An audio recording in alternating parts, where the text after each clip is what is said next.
Selamat sore, selamat berjumpa di Suara Rakyat Indonesia.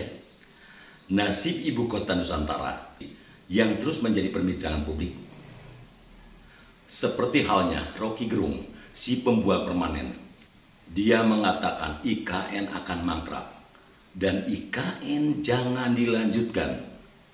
Begitupun Amin Rais yang disebut oleh netizen si bego permanen.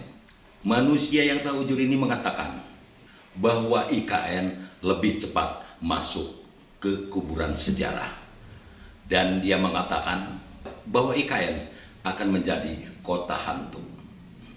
Baru-baru ini, Komisi 2 DPR RI telah menyetujui usulan penambahan anggaran otorita IKN tahun 2025 sebesar 8,1 triliun rupiah. Anggaran tersebut diperuntukkan mempercepat pembangunan di antaranya kantor legislatif dan kantor yudikatif. Yuk kita saksikan dari pimpinan Komisi 2 DPR RI dan Basuki dari Kepala Otorita IKN. Yuk.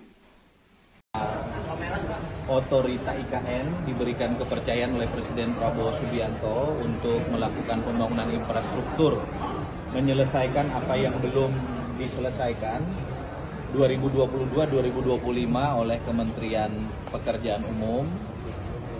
Apa yang belum, yaitu dua hal. Satu, pembangunan kawasan legislatif dan yudikatif.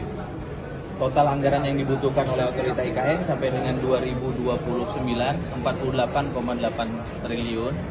Yang hari ini tadi Pak Bas menyatakan existing anggaran APBN 6,3 triliun, namun berdasarkan rapat terbatas beliau dengan Bapak Presiden Prabowo Subianto dan menteri-menteri yang lain, beliau diminta untuk mempersiapkan dokumen tambahan anggaran 8,1 triliun sehingga total 14,4 triliun. Bagian dari 48,8 triliun. Artinya kalau kita exercise, insya Allah kalau ini konsisten per tahun, angkanya konsisten seperti ini, apalagi ditambah sesuai dengan instruksi Presiden Prabowo Subianto 2028, trias politika, eksekutif, legislatif, yudikatif sudah bisa berkantor dan mendiami ibu kota Nusantara. Bagi Komisi 2 DPR RI, kami tentu senang dan sekaligus ini menjawab spekulasi publik. Hampir 1 minggu terakhir setelah Impres nomor 1 2025 keluar bahwa masa depan IKN kita masih cerah. Silakan Pak Bas. Apa yang ditanya?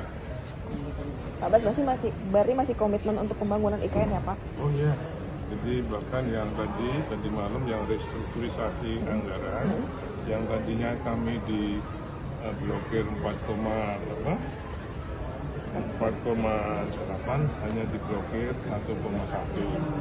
Jadi yang bisa dipakai 5,2.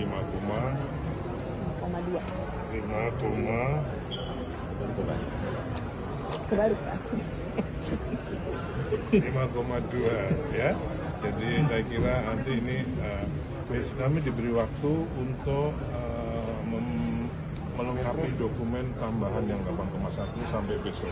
Bapak, berarti anggaran dari PU dan juga OIKN ini berbeda ya Pak, berarti untuk pembangunannya? Ya, seperti yang disampaikan oleh Pak Asnan tadi kan, Kepala Komunikasi Presiden, anggaran pembangunan OIKN itu ada di PU, ada di OIKN.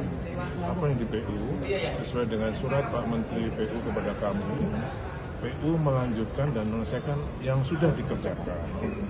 Otorita yang baru mau dikerjakan. Jadi sudah kembali, koordinasinya sudah begitu. Pak Bas, berarti ini kan tadi 8,1 triliun, ini berarti tidak dibebankan dari APBN begitu? Batas dari investor? Enggak, jadi untuk 2025, untuk APBN sampai 2028 itu ada 48,8. Untuk KPBU ada 60,5. Untuk investasi yang sampai Januari kemarin itu 6,9. Kalau investasi murni pasti akan bergerak terus.